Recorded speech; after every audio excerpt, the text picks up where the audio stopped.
Chapter 16. When she stepped on the gray trail, she knew something was wrong. "I don't like how I feel right now," Lyda said. "Me either," Tide agreed. "It's fine," Roan said in a tone she had never heard him use. He must be tired and worried about Callity. The longer they walked, the more she did not like how she felt. "Hurry up, you guys. You're slowing us down," Roan angrily called back to them.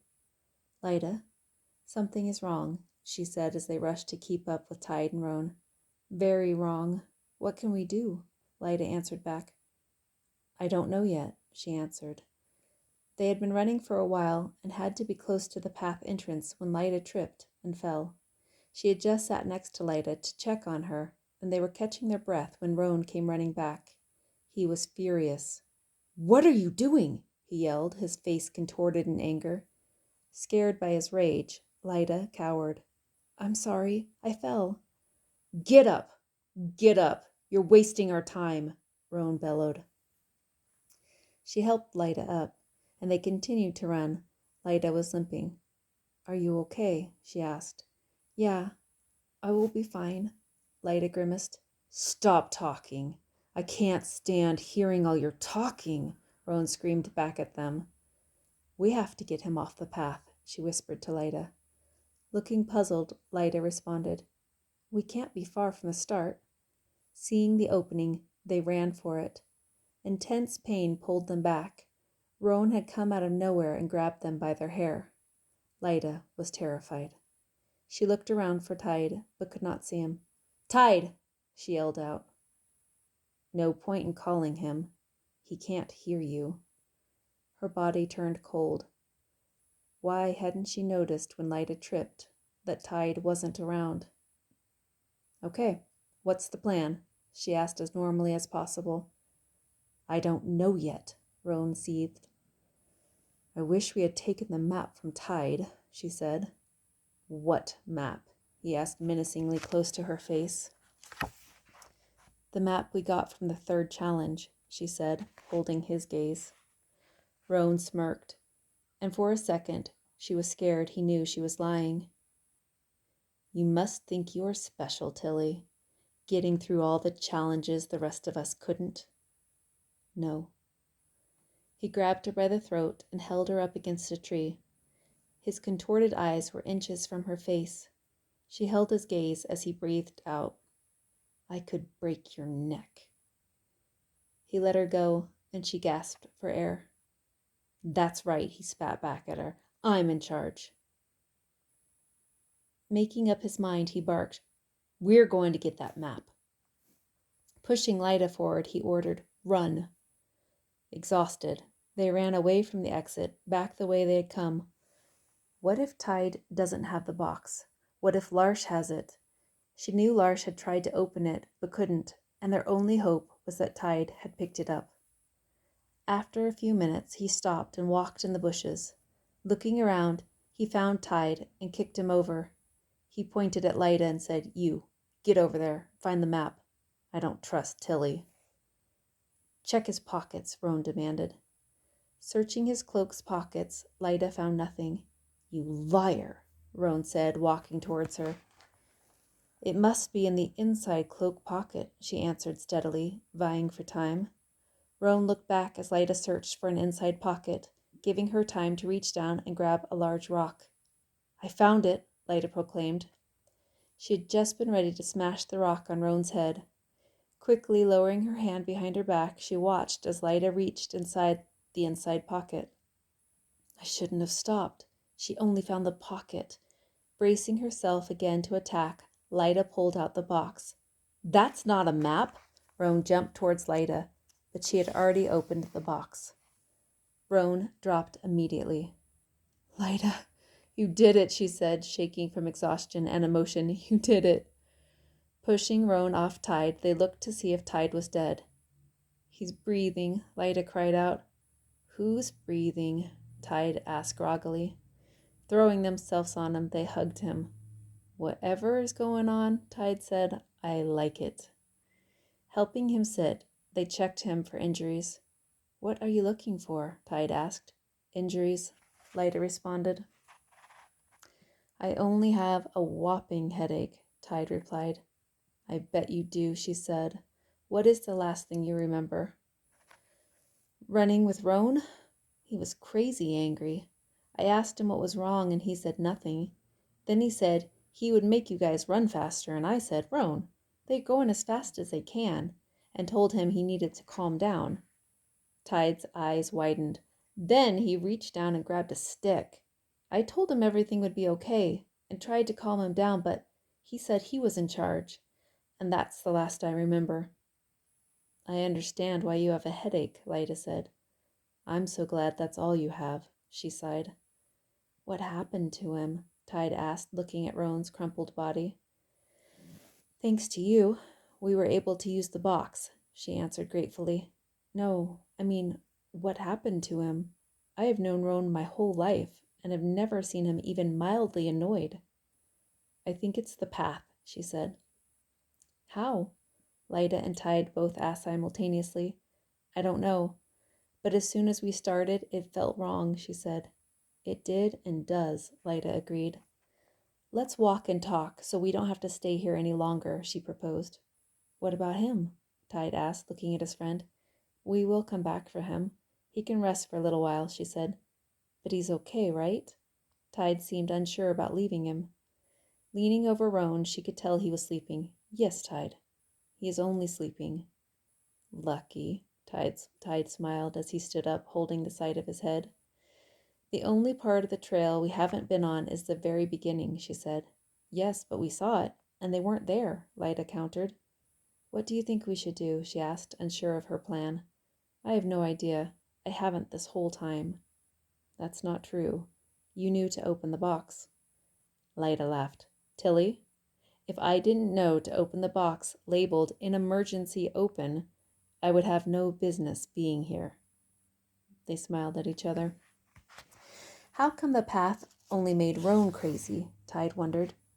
Was he the first to walk on it? She asked. Yes, Tide answered. Maybe it was the first person, she said, thinking that made the most sense. Maybe, Lyda agreed. Do you think the others will be affected by it? Tide asked ominously. They walked closer together. I don't want a crazy Jasp or Grade coming after us, Lyda whispered. Callady and Hal would be equally creepy, she stated. They were approaching the entrance to the path and scanning their surroundings. What if Roan wakes up? Lyda added. We'll use our other magic box, she teased. We don't have another magic box, Lyda said with big eyes. Then we have to believe that one will do its job. Having reached the entrance without seeing them, they stepped into the opening where they had been divided into teams. That feels amazing, Lyda exploded. Letting out a deep sigh, Tide agreed. Let's not take the gray path back, Lyda laughed. Relishing the removal of the oppressive weight they had been under, she smiled up at the sun. How in the world is the sun still up? It feels like the middle of the night, 2 years from now. They all laughed as they walked to the table that had the bag with the glass balls. The balls had been put back in the bag, and as Tide lifted the bag to heft it, they noticed a piece of paper where the bag had been. Good job, Tide, Lyda exclaimed as she grabbed the paper. Who knew my fixation with touching things would so often come in handy, he grinned. Gathering around the clue, Lyda read, Without your choices, their challenges would have failed. Use the glass balls to lift the veil. Keep them inside, safe from the path. You must hurry. The lifting can't last. Oh no, I don't like riddles, she said. I don't like riddles with time allotments, Lyda whined. I don't like riddles that take us to gray paths, Tide added. Hurrying back to the path, they subconsciously took deep breaths before crossing onto the path. There it was again, immediate oppression. Highly alert, they looked for anything that could be a clue. There, Lyda pointed eagerly to a post. Unsure it was right or why they hadn't seen it before, they walked a few steps to get there. There was a hole drilled down the post, big enough for the glass balls to fit. Do we just put them in? Tide asked. I don't think so. There's got to be a system or pattern. Look at the clue again, she suggested. It doesn't say anything about a pattern, Lyda worried. Let's pour them out and look at them, Tide suggested. They squatted around the cluster of glass balls and tried to figure out the order. Wait a minute, she said, picking up one of the clear balls. This one has a crack in it. As she held it, the crack seemed to get longer. This pink one does too, Lyda said, pointing at it. The cracks are getting bigger, she said. We have to hurry. Let's just put one in and see what happens, Tide said. Sorry, Tide, we should have listened to you. It's okay, he said as he grabbed one of the uncracked balls and dropped it down the hole. Nothing happened. Let's just keep adding them for now, he said as he dropped another one down. When the two hit, the top one cracked into unusable pieces.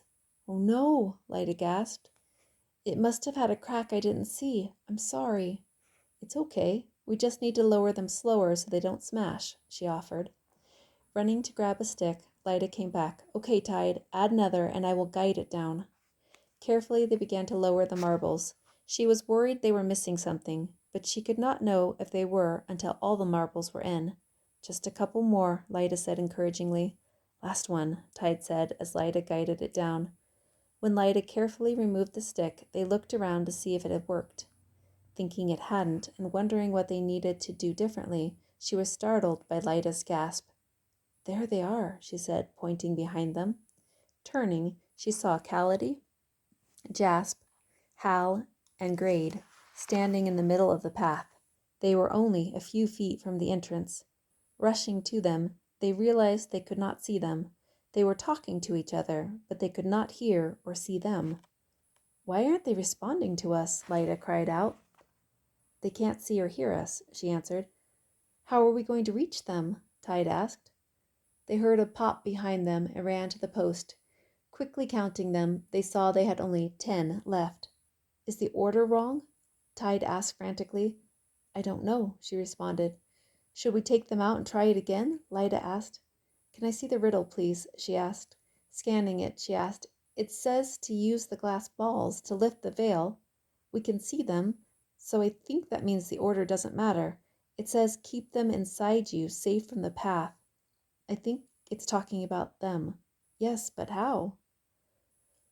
The path made Roan crazy. It doesn't make us crazy.